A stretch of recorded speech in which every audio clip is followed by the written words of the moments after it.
బేహద్ పరం మహాశాంతి, బేహద్ ఆత్మిక పరివారములకు, ఆత్మిక సోదరి సోదరులకు బాపూజీ దశరథభాయ్ పటేల్ తెలుగు ఛానల్కు స్వాగతం.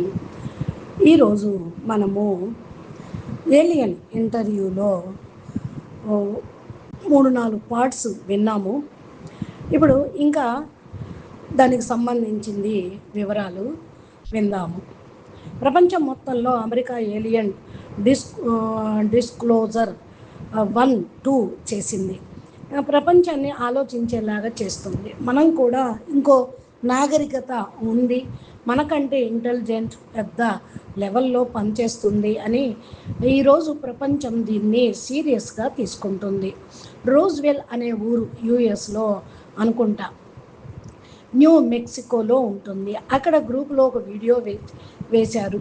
ఎక్కడ చూసినా ఏలియన్ స్టాట్యూస్, రెస్టారెంట్ పేర్లు, ఫోటోలు, రోడ్ల మీద యూఎఫ్ఓ హార్డింగ్స్ అంటూ ఏదో ఒకటి ఉంది. అందుకే జనాలకు అంత ఇష్టం అయిపోయింది. అసలు సత్యం ఏమిటంటే ఇప్పుడు మానవత్వం మేల్కొనే సమయం వచ్చింది. 25-30 ఏళ్ల క్రితం వైర్లెస్ ఫోను, ఇంటర్నెట్ గురించి ఎవరూ నమ్మలేదు. యూట్యూబ్లో లైవ్లు, మొబైల్తో ప్రపంచం మొత్తం సూచిస్తుంది అని ఎవరైనా ఊహించగలరా? లేదు కదా. ర్యాలీలు, లైవ్లు చూడటానికి జనం ఎగబడేవారు. ఇప్పుడు ఇంటర్నెట్ విప్లవం, ఇది ఏలియన్ టెక్నాలజం. రాజా మహారాజుల దగ్గర కూడా లేనే లేదు. వాళ్ళ దగ్గర ఫోన్ లేదు, పేజర్ లేదు. గుర్రాల మీద గుడాచారులను పంపించి పక్షుల మీద రాయబారం రాసి పంపించేవాళ్ళు. ఈరోజు శాటిలైటు, డ్రోను అన్నీ వచ్చేసాయి. 25-30 ఏళ్లలో ప్రపంచం ఇంత మారితే ఏ టెక్నాలజీతో మరో 5-10-15 ఏళ్లలో ఎలా మారుతుందో ఊహించండి. ఇది మానవుల ఊహకు కూడా అందనిది. చూడండి, బిట్ కాయిన్ ఎవరు చేశారు అని అడుగుతున్నారు. మృత్యులోకం విషయాలు తెలుసుకొని ఏం లాభం? యూట్యూబ్లో మాట్లాడితే 2 రోజుల్లో ఛానల్ బ్యాన్ చేస్తారు. అంటే వాటి గురించి మనం ఇక డిస్కషన్ చేయకూడదు అని అంటున్నారు అనంతభాయ్. ఇప్పుడు చూడండి, బిట్ కాయిన్ 1 కోటికి వెళ్ళింది. ఇప్పుడు 50-60 లక్షలు కనిపిస్తుందని కొంటున్నారు. ఒకరోజు మాయమైపోతే డబ్బంతా పోయినట్టే. అందుకే ఇప్పుడు అందరూ బంగారం కొంటున్నారు, కనిపించేదాన్ని పట్టుకుంటున్నారు. ప్రపంచం అలాగే ఉంది. కనిపించేది రియల్ కాదు, కనిపించనిది రియల్. సత్యము ఆత్మ కనిపించదు కాబట్టి అది సత్యం. ఈ శరీరము, స్థూల బంగారము, వెండి, ఇల్లు, వాకిళ్ళు ఇవన్నీ కూడా పొయ్యేవే. అందుకని అవన్నీ అసత్యమే అన్నమాట. అయితే బాధపడతారా ఏంటి? ఎన్ని బతికుండగా నలుగురు ఏమనుకుంటారో అని టెన్షన్ పెట్టుకుంటారు. సత్యం గురించి ఎవరికి ఫికర్ లేదు, అంటే ఆత్మ గురించి ఎవరికి ఫికర్ లేదు. ఓల్డ్ కింగ్డమ్ వాళ్ళు భూమి మీద మాయ విసిరారు, ఎవరికి టైం లేదు. ఇక్కడ ఏంటంటే డొమైన్ భూమిని ఆక్రమించిందా అని పుస్తకంలో ఒక చర్చ.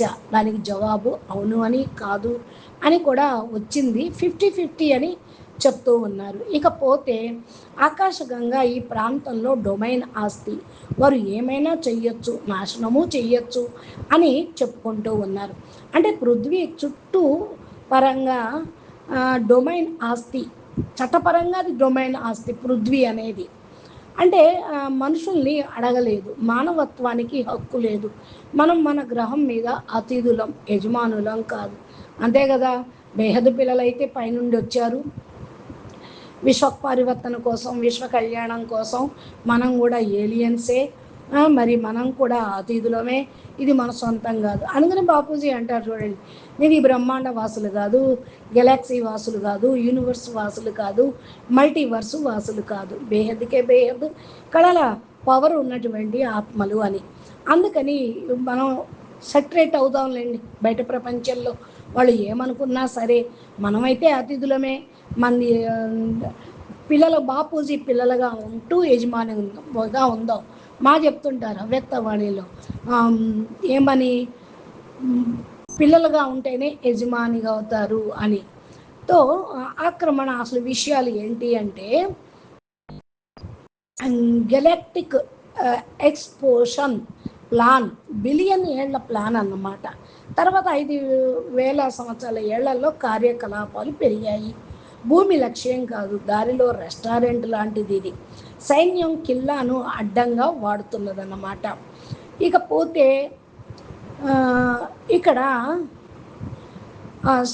స్ట్రాటజిక్ మిలిటరీ అవుట్ పోస్ట్ అంటే the moon of the earth and the asteroid belt have a become the permanent base of the operations అని. అంటే ఇక్కడ ఏంటంటే చంద్రుడు is equal to military base, asteroid belt, jumping point, భూమి వాటితో link అయ్యి ఉంది. కాబట్టి ముఖ్యంగా మనం సైడ్ ఎఫెక్ట్ మాత్రమే విలువలేదు. ఓల్డ్ ఎంపైర్ నుండి విముక్తి. డొమైన్ 10,000 ఏళ్ల క్రితమే ఈ గెలాక్సీలోకి వచ్చింది.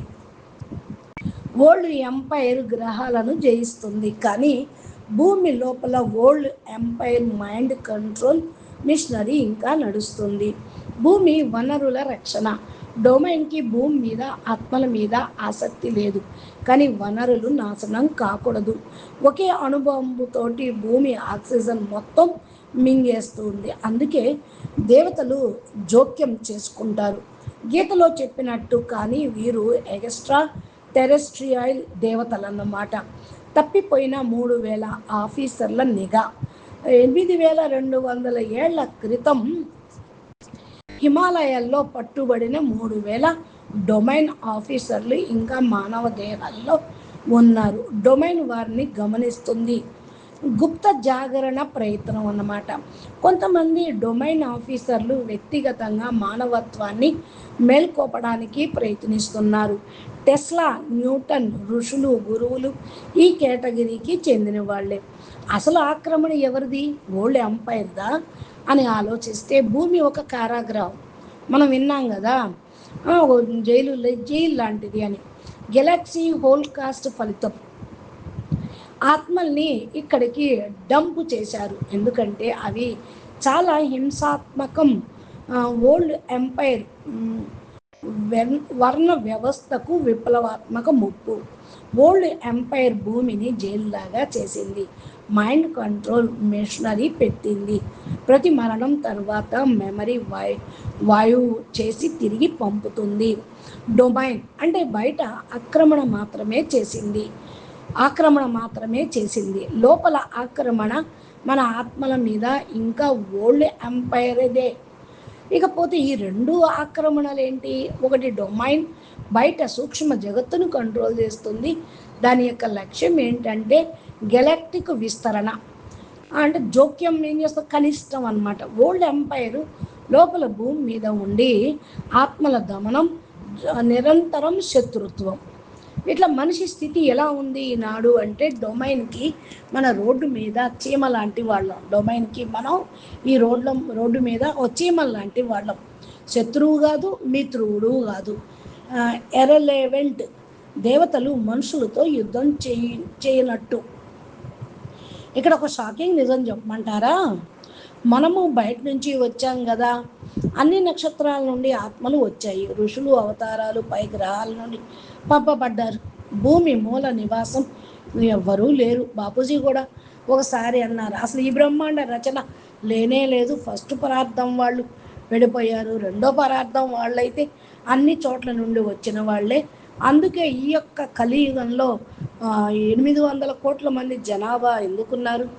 పోయిన లాస్ట్ చతుర్యుగంలో కూడా కలియుగంలో 200 కోట్లే ఉన్నారు అంటారు. అంటే ఏంటి? ఈసారి ఎందుకు పెరిగారో బాపూజీ చాలా వీడియోల్లో చెప్పారు. భూమి మూల నివాసులు ఎవ్వరూ లేరు అని. అందరూ నిర్వాసిత ఆత్మలమే. అంటే ముక్తి మార్గం ఏంటి? వీళ్ళందరికీ ముక్తి ఏమైనా మార్గం ఉన్నదా? బేహదు ఆత్మలకైతే ముక్తి కాదు, జీవన్ముక్తి. శాస్త్రంలో మోక్షం అంటుంది, గురువు ఆత్మజ్ఞానం అంటాడు, ఏలియన్ మెమరీ రికవరీ అంటాడు. ఇకపోతే ఈ దారిలో నడిచేవాడు దేవతకు దాసుడు కాదు, అసురుడికి బందీ కాదు, తన్ను తానే స్వామి. ముండకోపనిషత్తులో కూడా నాయమాత్మ బలహీనేన లభ్య.